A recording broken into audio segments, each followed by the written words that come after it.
A nova Guerra Fria no Ártico, instalações militares dos Estados Unidos na Groenlândia. No meio de tensões geopolíticas crescentes, os Estados Unidos estão a expandir a sua presença militar na Groenlândia, aumentando o risco de algo correr muito mal.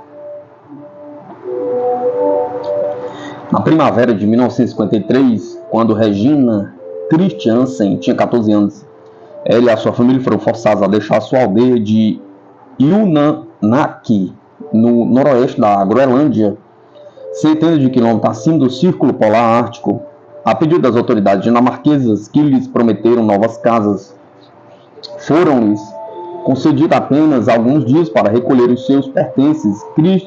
Christiansen dirigiu um trenó puxado por cães pelo gelo por 2 dias antes de chegar a uma ilha árida na Baía de Baffin. Junto com outras 7 famílias, eles viveram em tendas improvisadas durante meses. Enquanto as tempestades assolavam a costa e o inverno se aproximava, uma mulher deu à luz nas tendas, um ancião da aldeia morreu antes de a Dinamarca terminar de construir as suas casas. Ao todo, 116 pessoas de 26 famílias deixaram Unamanaki e as suas casas foram totalmente queimadas. Na altura, o governo dinamarquês, então uma potência colonial em declínio, caracterizou a medida como voluntária. Mas, na verdade, as famílias foram despejadas para permitir a expansão de uma base da Força Aérea dos Estados Unidos chamada Thule. A base e porto de águas profundas de 233 mil acres é uma das maiores instalações militares dos Estados Unidos no mundo e desempenha um papel proeminente na defesa antimísseis norte-americanos durante a Guerra Fria. Também tem sido uma fonte de alguns dos segredos mais bem guardados pelos militares dos Estados Unidos. Originalmente construída na sequência de um acordo de defesa bilateral com a Dinamarca em 1951, que concedeu aos Estados Unidos ampla autoridade para operar na ilha, Thule tornou-se o palco de um programa de armas nucleares dos Estados Unidos que foi mantido escondido do povo da Groenlândia. Uma instalação de lançamento de mísseis de codinome Projeto Ice Worm, que foi construído nas profundezas da camada de gelo a leste de Thule. Em 1968, um bombardeio B-52 carregando 4 bombas termonucleares caiu a poucos quilômetros do que antes era Unamak. A certa altura, a América tinha 17 instalações militares na Groenlândia, refletindo a visão de longa data do Pentágono do país como o maior porta-aviões estacionário do mundo. Christiansen, 85 anos, vive agora na aldeia de Kanak, no continente onde muitas das famílias expulsas de Umanak acabaram por se estabelecer. Da sua modesta casa de 2 andares, ela pode ver a ilha onde a sua família desembarcou pela primeira vez em 1953, tal como seu pai e muitos outros nesta aldeia remota, a povoação mais a norte da Groenlândia. Christiansen trabalhou uma vez em Thule. Ela tem parentes no Texas, mas ela lembra com raiva e tristeza como eles foram tratados. Antes de partir de Umanak, as famílias reuniram-se no cemitério para se despedirem. Estamos deixando nossos túmulos para trás, disseram seus pais. Estamos deixando nossos entes queridos para trás. Estamos saindo porque os americanos estão chegando. Em abril deste ano, 70 anos depois, os militares dos Estados Unidos realizaram uma cerimônia na base durante a Semana do Patrimônio da Groenlândia e reconheceram as dificuldades e dor causadas pela realocação. O objetivo do evento era revelar um novo nome para a instalação, Pitufik, uma palavra groenlandesa que se refere à região maior, onde os caçadores Inuit vivem há milênios. Desde os primeiros habitantes da Groenlândia viajaram sobre o gelo vindos do Canadá há cerca de 4.500 anos atrás. Mas apesar do gesto de mudança de nome, a cerimônia, que contou com a presença de altos responsáveis da defesa dinamarqueses e norte-americanos, também sinalizou o regresso da América.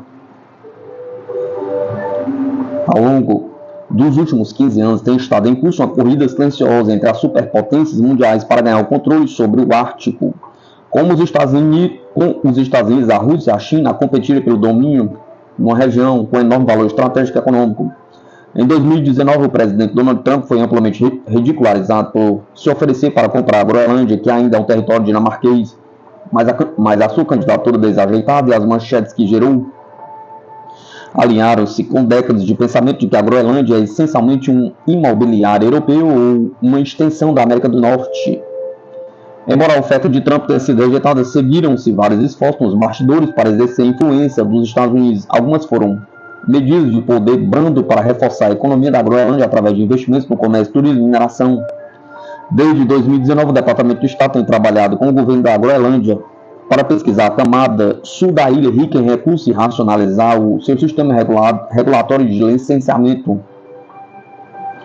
Em 2020, os Estados Unidos reabriram o seu consulado na capital da Groenlândia, Nuuk, após uma ausência de quase 70 anos. No entanto, alguns esforços assemelham-se mais ao poder duro, com os planos iminentes dos militares dos Estados Unidos de gastar milhões de dólares em melhorias em Pituffik e suas esperanças de expandir as capacidades de vigilância em outras partes do país. Os esforços dos Estados Unidos para recuperar a Groenlândia foram precipitados pelo aumento militar da Rússia no Ártico e pelo esforço da China para se tornar um intermediário de poder regional. Desde 2005, a Rússia reanimou mais de uma dúzia de bases militares da era da Guerra Fria em todo o Ártico, e à medida que o gelo marinho diminui, está a aumentar a utilização da rota marítima do norte para transportar petróleo e gás para a Ásia. À medida que a guerra na Ucrânia esgota as forças convencionais da Rússia, os militares russos redobraram a sua presença nuclear ao longo da Península de Kola, que faz fronteira com a Finlândia e a Noruega. Depois há o fato de que a rota mais curta para o míssil nuclear da Rússia para a América é através do Polo Norte, tornando a Groenlândia a primeira oportunidade terrestre para detectar um míssil em aproximação. Mas não é apenas com a Rússia que os Estados Unidos estão preocupados. À medida que o mundo procura desenvolver as cadeias de abastecimento necessárias para produzir os minerais utilizados em baterias de veículos elétricos, avião de combate e sistema de orientação de mísseis, a Groenlândia tornou-se particularmente atrativa, dada a sua proximidade com a América do Norte e o fato de, segundo a estimativa, o país detém um quarto dos elementos de terras raras do mundo.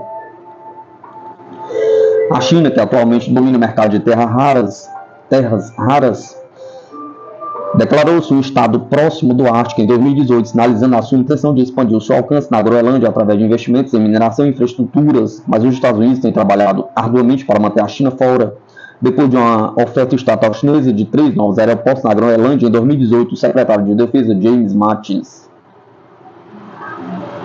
disse ao seu homólogo dinamarquês para bloquear o acordo, deixando claro nas palavras do Wall Street Journal que Pequim não deve ser permitido militarizar esse trecho do Ártico. Os Estados Unidos não estão aqui apenas para fazer a Groenlândia feliz, afirmou George Hamkenholm, secretário permanente dos Recursos Naturais e dos Ministérios da Justiça da Groenlândia. Eles estão aqui por conta própria, sabemos disso muito bem. Em muitos aspectos, a Groenlândia encontra-se no centro de uma história militar com a qual os cerca 600 residentes de Kanak continuam a viver.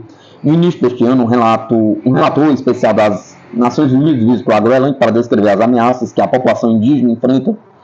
Relembrando o que aconteceu há 70 anos atrás, ele escreveu: continuo preocupado com os efeitos ambientais e sociais adversos das atividades militares realizadas na Groenlândia sem um consentimento livre, prévio e informativo do povo inútil. Mas os groenlandeses estão igualmente preocupados com o futuro e com uma nova Guerra Fria no Ártico irá trazer. Aproximando-se de Nuuk de avião, a uniformidade da camada de gelo tem um efeito hipnotizante. Seu término, a cerca de 70 milhas da cidade, revela uma deslumbrante rede de rios glaciais que formam um dos maiores sistemas de fiordes do mundo. A escalada é desorientada aqui. Com 3 vezes a área do Texas, uma população de pouco menos de 57 mil pessoas, a Groenlândia é a nação mais escassamente povoada do planeta. Nenhuma estrada liga as suas cidades e aldeias, algumas das quais são acessíveis apenas por barco. A maior parte do país está coberta de gelo. No entanto, algumas partes da Groenlândia estão em franca expansão. Em 1953, quando os Estados Unidos se preparavam para estabelecer uma embaixada em Copenhague, fecharam seu consulado em Nuuk. Então, uma pequena aldeia de 1.600 pessoas, hoje com cerca de 20 mil habitantes, Nuuk é um centro diplomático movimentado que deverá crescer rapidamente durante a próxima década. Quando cheguei em julho, partilhei um táxi do aeroporto com um analista militar do Ministério da Defesa do Reino Unido que estava na cidade para participar numa conferência da OTAN sobre a segurança e vigilância do Ártico. Na semana anterior, a Guarda Costeira dos Estados Unidos tinha participado em exercícios navais com o Comando Conjunto do Ártico da Dinamarca, com sede em Nuuk, e responsável pela defesa marítima da Groenlândia e das Ilhas Faroe, outra antiga colônia dinamarquesa. Quando o consulado dos Estados Unidos reabriu em 2020, estava originalmente instalado no mesmo edifício com o Comando Conjunto Ártico, alimentando rumores entre o corpo diplomático de que a Dinamarca estava a alinhar-se demasiado estreitamente com os interesses dos Estados Unidos, a sinais de construção por toda parte em Nuuk, começando pelo aeroporto, que atualmente está modernizando o seu terminal e pista, uma nova e notável cidade satélite, construído nas colinas ao redor da cidade, abriga um número grande de diplomatas e militares dinamarqueses. A União Europeia anunciou planos para abrir um escritório em Nuuk em 2023, e outros 13 países, incluindo a Rússia, abriram cônsules honorários na cidade, muitos deles recentemente estabelecidos.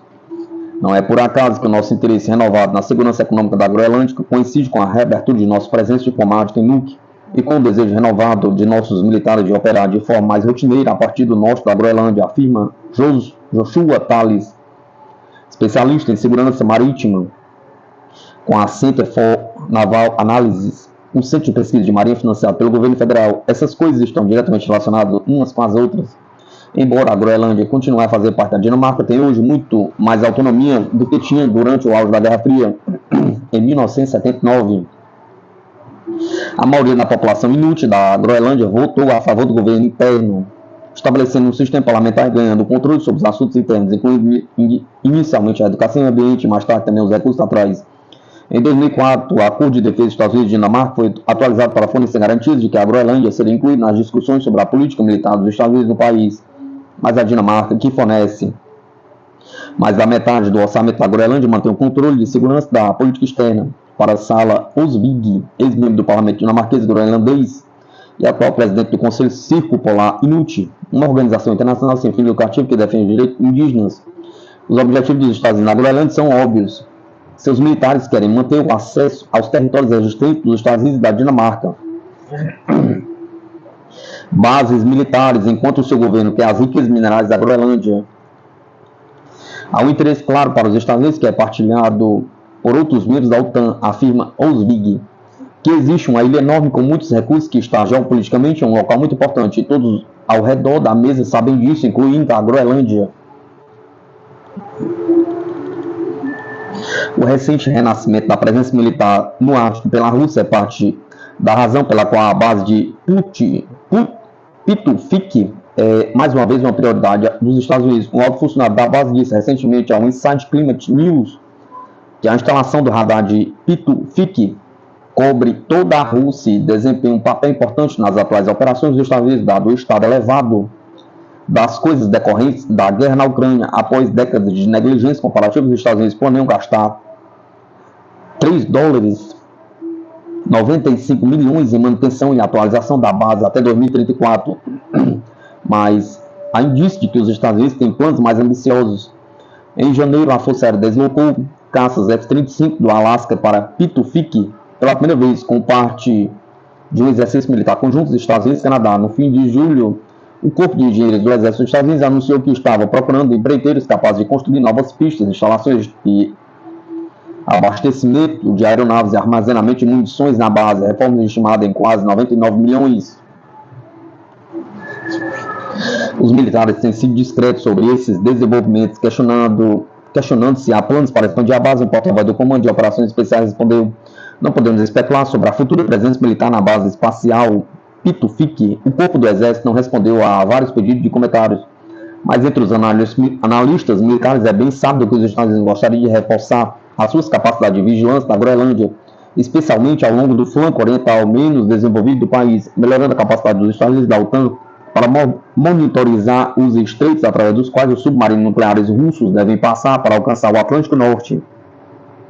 Em maio de 2022, uma delegação dos Estados Unidos viajou para a Groenlândia para explorar a possibilidade de estabelecer novas instalações de radar em outras partes do país. E tem havido debate acadêmico, inclusive uma academia militar dinamarquesa, sobre a construção de um novo porto de águas profundas no sul que possa apoiar submarinos e navios comerciais dos Estados Unidos, disse Rasmus Lander Nielsen, chefe do Centro de Política Externa da Segurança da Universidade da Groenlândia. No entanto, os Estados Unidos não mantêm as suas ambições inteiramente secretas.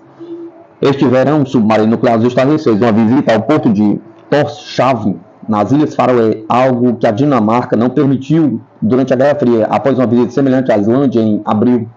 De acordo com o Navy Times, foi uma demonstração da capacidade militar dos Estados Unidos de projetar poder em toda a região do Atlântico Norte. Ao mesmo tempo, a Agência de Logística e Defesa do Pentágono, que gera as cadeias de abastecimento militar, tem trabalhado para expandir as capacidades de reabastecimento marítimo na região, com o comandante da Marinha, Joshua Fisher, explicando: esforços como este estabelecerão as bases para o sucesso da missão futura no extremo norte, no Ártico, à medida que a nossa Marinha se expande para operações mais no norte.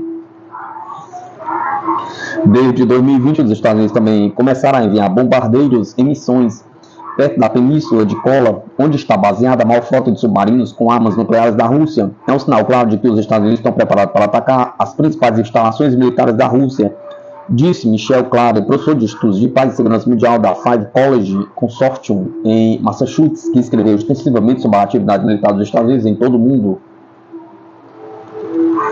Todos estes desenvolvimentos estão a acontecer à sombra da guerra da Rússia na Ucrânia, que alterou a dinâmica do poder regional.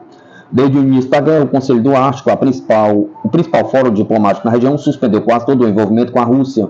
Em abril, a Finlândia tornou-se membro da OTAN, esperando que a Suécia seguisse o exemplo, o que significa que todas as nações do Ártico, exceto a Rússia, farão em breve parte da aliança militar. A Dinamarca, que recentemente se comprometeu a aumentar os gastos militares para 21 mil milhões de dólares, com dotações significativas para iniciativas no Ártico, está atualmente a negociar um novo acordo bilateral de defesa que poderá permitir que as forças militares dos Estados Unidos se posicionem em terras dinamarquesas. As relações Estados Unidos-Rússia atingiram um novo mínimo, com a Rússia a suspender a participação no seu último tratado de armas nucleares remanescentes com os Estados Unidos e a América, a deixar de partilhar informações sobre seus arsenais nucleares com a Rússia.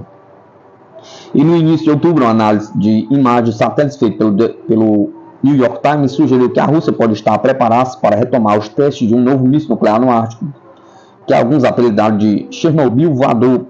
Dias depois, o presidente russo Vladimir Putin pareceu confirmar que a Rússia completou um teste bem-sucedido de míssil e alertou que o parlamento do país poderia retirar-se de um tratado que proíbe testes nucleares. Supostamente vivemos numa era de destruição mútua assegurada, sem qualquer incentivo para qualquer dos lados iniciar uma guerra nuclear, diz Claro, mas isso está sendo corroído. Nem todos os sinais de um renascimento da Guerra Fria são tão óbvios. Em 2021, o Exército dos Estados Unidos publicou um plano político, Weigand Arctic Dominance, que identificou 4 impulsionadores principais desta grande competição de potências do norte, depois dos desenvolvimentos militares que se concentraram na Rússia e na China. Um segundo impulsionador mais forte foram os eixos, incluem metais básicos como cobre e níquel, bem como metais de terras raras altamente cobiçados, que são usados em tudo, desde veículos elétricos e turbinas eólicas até motores de aeronaves e armamento avançado. A Groenlândia também está no centro desta batalha, estimulando rumores de uma corrida do ouro das terras raras. Os investidores bilionários Bill Gates, Jeff Bezos, Michel Bloomberg fizeram fila para financiar esforços de exploração de níquel e cobalto perto da Baía de Disco, um patrimônio mundial da Unesco conhecido por sua beleza natural e fiordes de gelo. Acredita-se que a costa a sul da Groenlândia tem alguns dos maiores depósitos de terras raras do mundo, que atraíram uma enxurrada de investimentos. O partido governante de esquerda da Groenlândia, que chegou ao poder em 2021, proibiu efetivamente a mineração de urânio e suspendeu novas explorações de petróleo e gás, declarando que o futuro não reside no petróleo, mas o governo parece muito mais otimista em relação ao desenvolvimento mineral, que é frequentemente apontado como um meio para a independência total da Groenlândia.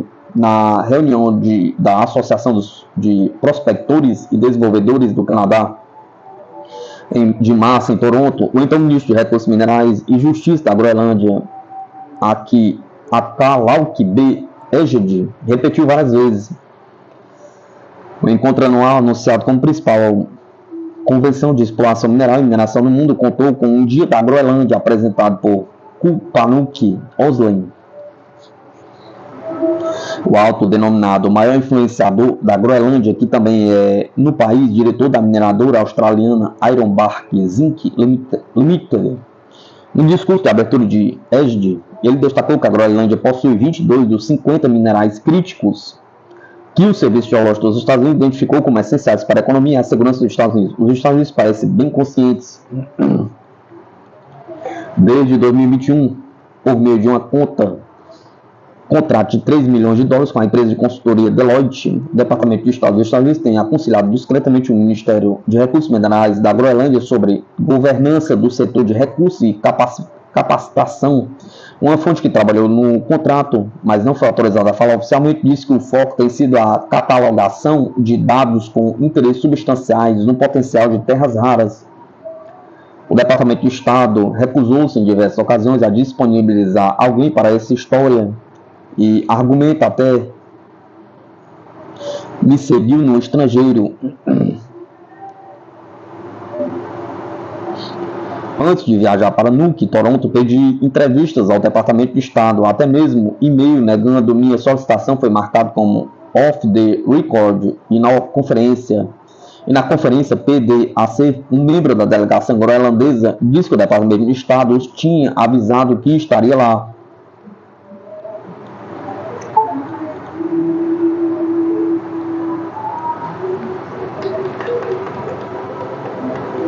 Mas o envolvimento do Departamento de Estado e a perspectiva do interesse federal mais amplo no país foram um importante tema da discussão durante os intervalos para café e no coquetel de recepção após o dia na Groenlândia, e com razão. O governo dos Estados Unidos está a aproximar-se de fazer investimentos diretos no setor de minérios da Groenlândia. O Banco de Exportação e Importação dos Estados Unidos, uma agência executiva que financia projetos de desenvolvimento americanos em todo o mundo, está de olho principalmente no depósito de titânio a cerca de 80 km ao sul de Kanak, não muito longe de Pitufik. As praias de areia preta na antiga vila de Morizaki contêm altos níveis de ilmenita, a rocha geradora da maior parte do titânio do mundo, metal leve amplamente utilizado em aeronaves militares, incluindo os caças F-22 e F-35 da Lockheed, bem como navios de guerra e submarinos. A China e a Rússia estão entre os maiores produtores mundiais de titânio.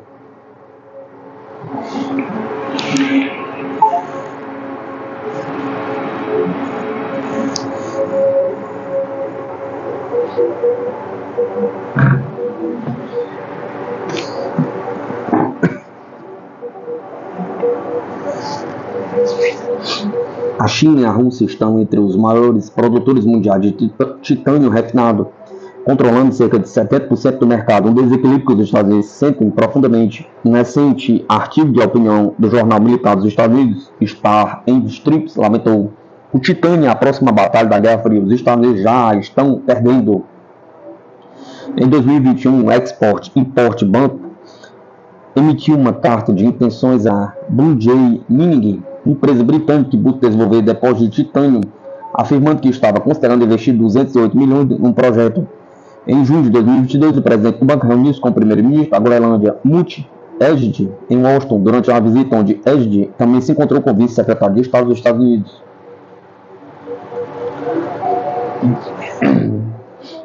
Nem todas as perspectivas do Banco de Exportação e Importação fazem tanto sentido. Em junho de 2022, representantes do banco viajaram para a remota costa norte da Groenlândia para visitar um importante depósito de zinco conhecido como Fjord Citronen. Ao contrário do projeto de titânio Morizaki, o interesse dos Estados Unidos na mina Citronen Fjord confundiu os especialistas da indústria. John Thompson, ex-geocientista-chefe da Tech Resource, que opera a mina Red Dog no Alasca, um dos maiores fornecedores mundiais de zinco, ficou surpreso ao saber que os Estados Unidos estavam considerando o investimento. Ao contrário de outros metais básicos, não há crise no fornecimento de zinco no curto prazo. Nem é um metal-chave para novas tecnologias, e há grandes reservas mais perto de casa, incluindo o Red Dog e várias minas ativas no Canadá. Há coisas na Groenlândia que podem valer a pena ser extraídas, concorda Murray Hitzman, antigo diretor associado no Programa de Energia e Minerais do Serviço Geológico dos Estados Unidos, mas o zinco não é um deles. Além do mais, diz Thompson, a concentração de zinco no Fjord Citroën é comparativamente baixa e não seria considerada economicamente viável. Mesmo em locais com mais fácil acesso, o projeto tem lutado para obter o financiamento necessário para avançar, possivelmente devido à sua localização no extremo norte, a temporada de navegação muito limitada. O fiord só fica sem gelo durante 6 semanas por ano. É um mistério para mim porque eles pensariam que isso é o melhor lugar para colocar seu dinheiro, diz Thompson. A menos, claro, que os investimentos de minérios dos Estados Unidos na Groenlândia sejam concebidos não apenas para captar recursos para os Estados Unidos, mas para frustrar as ambições da China no Ártico. Quando o Export-Import Bank manifestou pela primeira vez interesse, propondo em 2020 investir 657 milhões de dólares no Citroën Fjord, a empresa australiana por detrás do projeto, a Ironbark Zinc Limited, tinha uma parceria com a empresa estatal chinesa.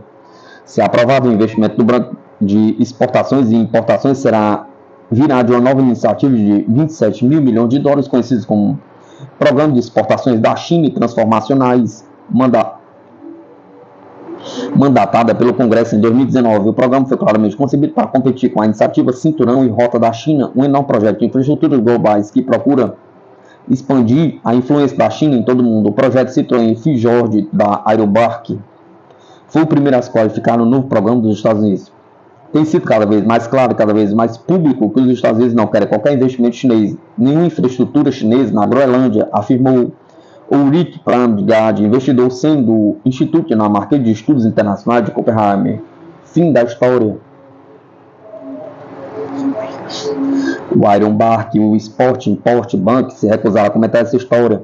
Mesmo os projetos que fazem mais sentido fiscal parecem ter uma motivação secundária. Embora o titânio tenha benefícios mais óbvios do que o zinco, o interesse dos Estados Unidos no projeto Mourisac parece tão ligado à geografia como a garantia de acesso aos recursos. O local fica a menos de 40 km de Pituffik e permite que a China se envolva num projeto tão próximo de um ativo militar dos Estados Unidos seria um erro estratégico.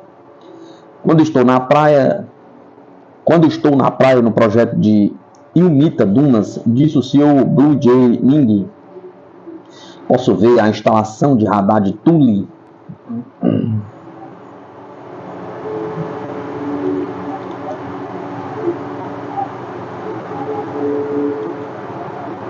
A nova Guerra Fria no Ártico, instalações militares dos Estados Unidos na Groenlândia. No meio de tensões geopolíticas crescentes, os Estados Unidos estão a expandir a sua presença militar na Groenlândia, aumentando o risco de algo correr muito mal. Por Adam Faderman.